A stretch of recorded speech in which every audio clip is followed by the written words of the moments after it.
Famasya'a lahum kana wa ma lam yasha' lam yakun. Ya. Apa yang Allah kehendaki bagi mereka pasti terjadi, dan apa yang tidak dikehendakinya itu tidak akan terjadi. Jadi, saudara kaum muslimin, ini menunjukkan bahwasanya manusia itu diberikan kehendak oleh Allah SWT.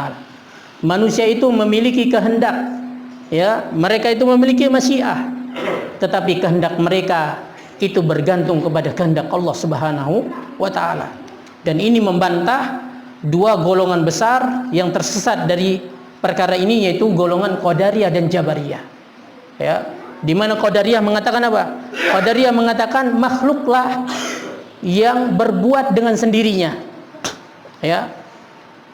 Makhluklah yang berbuat dengan sendirinya. Dan tahu ikhwan fillah apa tujuan, ya, kelompok-kelompok ini? Dan rata-rata suatu kelompok kesesatan itu pasti dia membawa subhat-subhat. Apa arti subhat? Kesesatan yang dibungkus sehingga orang melihat itu adalah suatu kebenaran.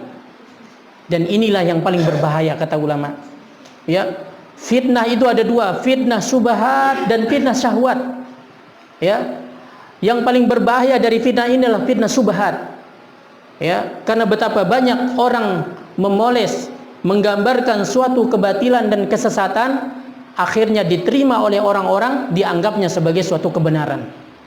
Ya, jadi saudara kaum muslimin, kata mereka, ya, makhluklah yang berbuat dengan sendirinya. Ya, kenapa? Karena Allah tidak boleh disandarkan kepadanya keburukan, tidak boleh dikatakan Allah pencipta keburukan. Ya, Allah SWT menginginkan kebaikan bagi hambanya, tetapi hamba itulah sendiri yang berbuat keburukan, sehingga jadilah mereka orang-orang Qadariyah atau sekte Qadariyah yang mereka meniadakan takdir Allah Subhanahu wa taala. Sementara kita Ahlussunnah yakin dengan takdir Allah yang baik dan yang buruk. Lalu bagaimana cara kita untuk menjelaskan ini? Atau bagaimana cara kita memenangkan dan mempertahankan akidah Ahlussunnah? Ahlussunnah mempercayai takdir Allah yang baik dan yang buruk. Sementara orang ini mengesankan seakan-akan mereka membawa kebenaran. Bagaimana? Saudara kaum muslimin, inilah yaitu letak berharganya penjelasan para ulama atau syarah dari kitab-kitab akidah. Ya, di antara penjelasan mereka adalah bahwasanya Allah, ya, bila dikatakan, ya, Allah SWT menginginkan kebenaran sementara hamba melakukan kebatilan, ya, maka seakan-akan ini dikatakan Allah SWT itu lemah. Ya, seakan-akan dikatakan Allah SWT itu lemah. Kenapa? Karena Allah ingin kebenaran tetapi dia kalah oleh kebatilan. Saudara kaum muslimin, maka dari sisi sini mereka sudah mulai terlihat kebatilannya. Maka tidak boleh dikatakan Allah itu lemah. Ya. Kemudian kita katakan Allah tidak pernah menciptakan suatu keburukan, murni keburukan. Ya. Sekali lagi, Allah tidak pernah menciptakan suatu keburukan, murni keburukan yang tidak melahirkan kebaikan. Ya, tetapi Allah SWT menciptakan suatu keburukan, tetapi di belakangnya terdapat hikmah. Ya, apa kata Allah SWT? Ya, zaharal fasadu fil barri wal bahri bima kasabat aydin nas liuziqahum ba'dallazi amilu la'allahum yarji'un, kata Allah SWT. Ya, telah nampak kerusakan di daratan dan di lautan disebabkan karena ulah jahat tangan manusia, untuk Allah merasakan kepada mereka sebagian dari akibat perbuatan mereka. Apakah sampai di situ? Ya, hikmahnya adalah la'allahum yarji'un, agar mereka semua mau kembali kepada kebenaran. Masya Allah. Jadi hikmah kerusakan yang ada, ya, hikmah gempa yang menimpa, hikmah corona yang ada, ini apa? Membuat manusia banyak kembali kepada Allah. Ingat dengan kematian. Yang tadinya bakhil berhenti bakhil, yang tadinya diam dari berjuang ikut berjuang, yang tadinya tidak mau sholat berjamaah ikut hadir berjamaah. Ya. Jadi saudara kaum muslimin, Allah Subhanahu wa taala tidak pernah menciptakan suatu keburukan, murni keburukan yang tidak melahirkan kebaikan. Ya. Menurut sudut pandang manusia, saudara kaum muslimin, memang seluruh perbuatan Allah itu adalah baik. Apa kata Nabi SAW? Ya, wal khairu kullu biyadaik wasyarru laisa ilaik. Kata Nabi dalam doanya, seluruh kebaikan itu di tanganmu ya Allah, dan keburukan tidak boleh disandarkan kepadamu. Saudara kaum muslimin, menurut manusia yang terbatas, ya, ini adalah suatu keburukan. Contohnya apa? Contohnya adalah kotoran manusia. Ya, ini adalah suatu keburukan. Manusia menutup hidung darinya, atau manusia justru menghindar darinya. Ini adalah suatu keburukan. Tapi coba tengok, lihat orang yang tidak bisa keluar kotorannya, ternyata dia harus operasi. Ya, dia harus membelah perutnya. Saudara kaum muslimin, maka kita percaya dengan takdir Allah yang baik dan yang buruk. Di saudara kaum muslimin, ini menunjukkan manusia memiliki kehendak, tetapi kehendaknya itu bergantung kepada kehendak Allah Subhanahu wa taala. Contohnya, seorang sangat ingin punya anak laki-laki. Ya. Ini menunjukkan apa? Dia memiliki kehendak. Diberikan dia kehendak oleh Allah SWT. Ternyata kehendak Allah berbicara lain. Allah takdirkan dia memiliki semuanya anak perempuan saja. Ya, saudara kaum muslimin, makanya di sini dikatakan wa masyiatu tanfuzu. Kehendak Allah itu pasti terlaksana.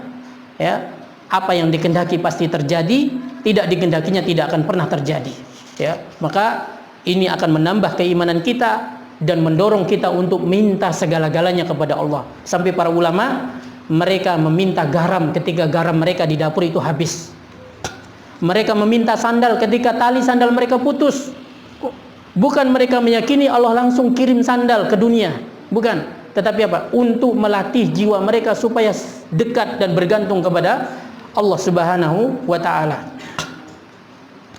Wa huwa muta'alin 'anil adad wa kullum yataqallabuna fi masyati baina fadli wa adli. Dan semua mereka berkutat yaitu pada kehendak Allah antara karunia dan keadilan.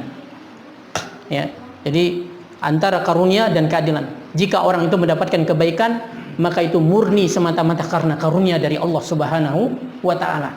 Tetapi ketika orang itu mendapatkan keburukan, itu adalah karena keadilan dari Allah Subhanahu wa taala. Allah tidak pernah menyiksa hambanya lantaran dosa yang tidak pernah dia lakukan. Ya, makanya disebutkan tentang seorang yang beribadah di sebuah pulau selama 500 tahun. Ya. Lalu Allah katakan, masuklah ke dalam surgaku karena karuniaku.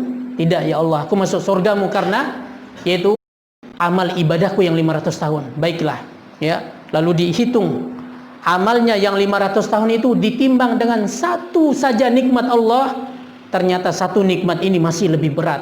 Barulah orang itu mengatakan, ya Allah, sekarang aku akan masuk ke dalam surgamu karena karuniamu. Masya Allah. Saudara kaum muslimin, wa huwa muta'alin 'alil adad wal andad, dan dia maha tinggi dari musuh dan yaitu tandingan-tandingan. Ya, artinya yaitu Allah SWT tidak itu memiliki musuh, tidak memiliki tandingan. Ya, dan bila ada yang menjadikan tandingan bagi Allah, maka Allah maha tinggi. Ya, Allah Subhanahu wa taala maha tinggi. Ya, dan dia dengan tandingan yang dia buat, dengan berhala kesyirikan yang dia lakukan, keduanya akan dimasukkan ya ke dalam neraka.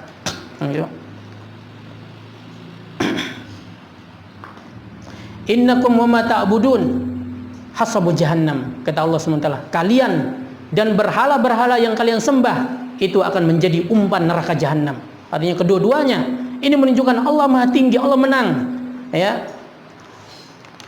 Kemudian la radda li qada'ihi, tidak ada yang bisa menolak yaitu ketentuannya, wala mu'aqqiba li hukmi, dan tidak ada yang bisa menolak keputusannya, wala ghaliba li amri, dan tidak ada yang bisa yaitu mengalahkan perintahnya. Amanna bidzalika kulli, kami beriman dengan semua itu, wa yaqanna anna kullam min indi, dan kami yakin semuanya itu berasal dari sisinya. Wallahu taala alam.